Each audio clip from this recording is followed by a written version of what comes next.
Next, I'd like to introduce an Argentine-born psychologist and expert in adult and child psychotherapy. He's experienced in working with ethnic minorities from around the world and has many years of experience in private and NHS practice, and he will be discussing the benefits of forgiveness. If I could welcome Eduardo Pitchon.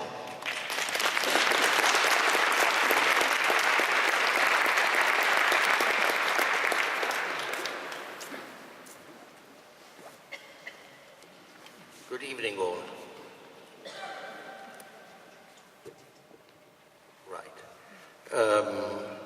Thank you very much for inviting me here to speak to you today.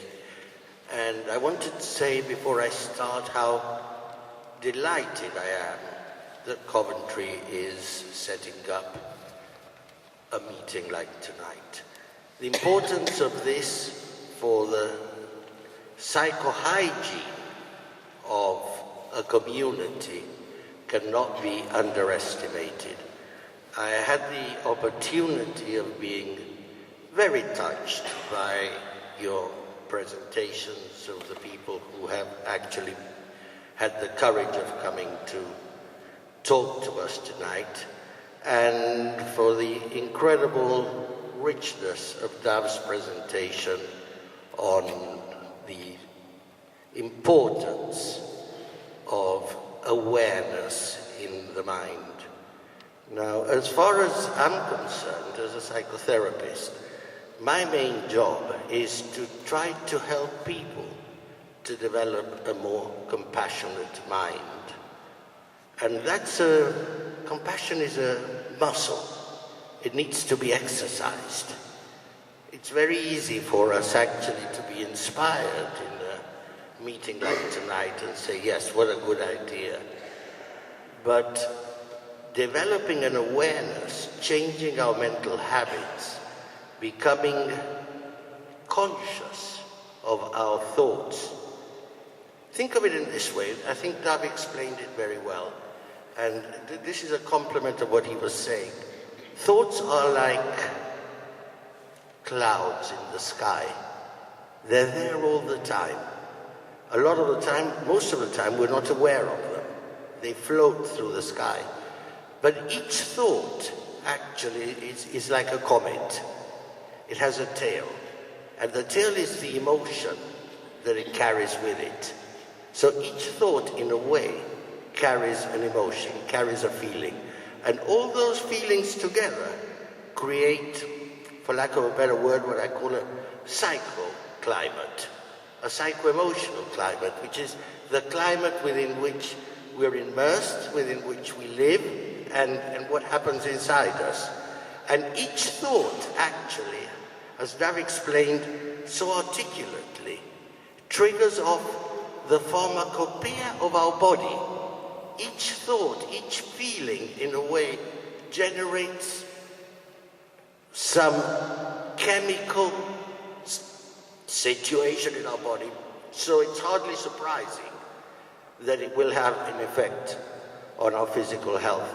We are not aware of it a lot of the time, so becoming aware of this, becoming aware of our thoughts, mindfulness is a word that has actually been coined, meditation is a word that has actually been coined.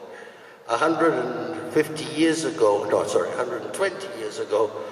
Freud talked about the unconscious as well, making conscious all these things that are going on in our mind, the raising of our consciousness.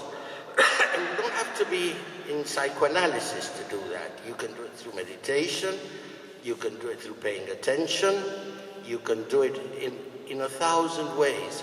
And I think that the work that Flame is doing, I think that the work that Dav is doing here in Coventry is pioneering work. It's something really that the community can benefit enormously, and we have a lot to be grateful for. Now, one of the ways that I like to look at our minds, in order to simplify it, is there are two mafia families inside us. There's the family of love and the family of fear. Now these two mafias, they're like two big mafiosis. They have a lot of relatives. So, out of fear, we have anger, greed, revenge. They're all cousins, second cousins, children of byproducts of the family of fear. Out of the family of love, what we have is all what Dave was calling the positive emotions. So they're also cousins, children, second cousins, uncles, aunts. So part of the journey of healing, in order to generate a more benign inner climate, in order to change our psychoclimate, is actually transforming fear into love. Now, how does that happen? I think that when we are afraid, we contract.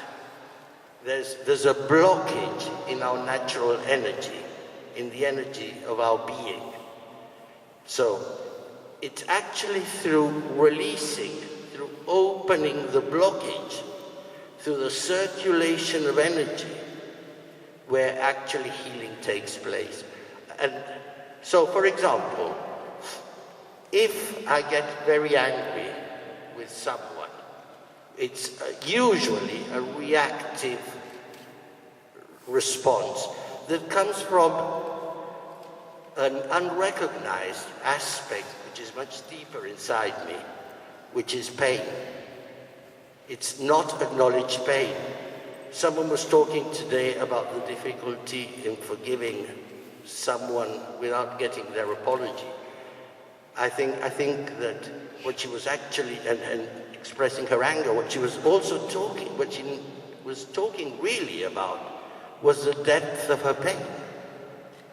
The depth, the pain that's in the heart. If one can actually articulate that, if one can actually get in touch with the pain, then somehow one brings down one's barriers and allows oneself to build a bridge. What comes from the heart touches the heart of another.